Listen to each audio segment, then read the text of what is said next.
கிறிஸ்துவனுடைய அன்பின் அகலமும் நீளமும் ஆழமும் உயரமும்.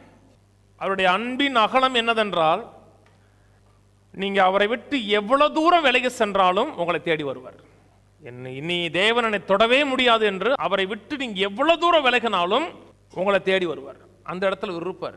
என்னை பற்றிலாம் அவருக்கு தெரியுமா? நான் இதே ஒரு ஊரில், கிராமத்தில், குக்கிராமத்தில், என்னை பற்றி யாருக்குமே தெரியாது. உங்களை பற்றி யாருக்குமே தெரியாட்ட கூட உங்களை பற்றி அவருக்கு தெரியும்.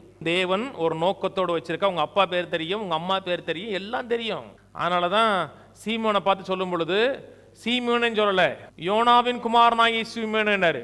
அதுக்கு அவன் யோசிச்சிருந்தா கூட தாத்தா பேரன்னு சொல்லியிருப்பாரு. உங்களுக்கு ஹோல் ஹிஸ்டரி தெரியும். அப்படி இருந்தும் தேவன் நம்ம மேல அன்பு செலுத்துகிறவர். அவரை விட்டு நீங்க எவ்வளவு தூரம் போனாலும் உங்களை தேடி வருவார். அன்பின் அகலம் அது.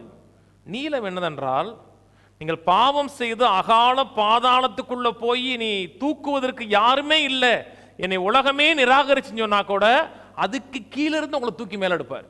அது கீழே தூக்கி வந்து உங்களுக்கு பெரிய வாழ்வை, உயர்வை கொடுக்கிற தேவன். உயரம் என்னதென்றால், நீ எவ்வளவு முரட்டாட்டம் செய்து நேசிப்பதற்கு உலகமே உங்களை வெறுத்து அவமானப்படுத்தக்கூடிய வாழ்க்கை இருந்தாலும் அத்தனையும் ஓவர்லுக் பண்ணி பார்ப்பார். அவர் இத்தனையும் ஓவர்லுக் பண்ணி உங்களை நேசிக்கக்கூடிய ஒரு அன்புள்ள தகப்பன்.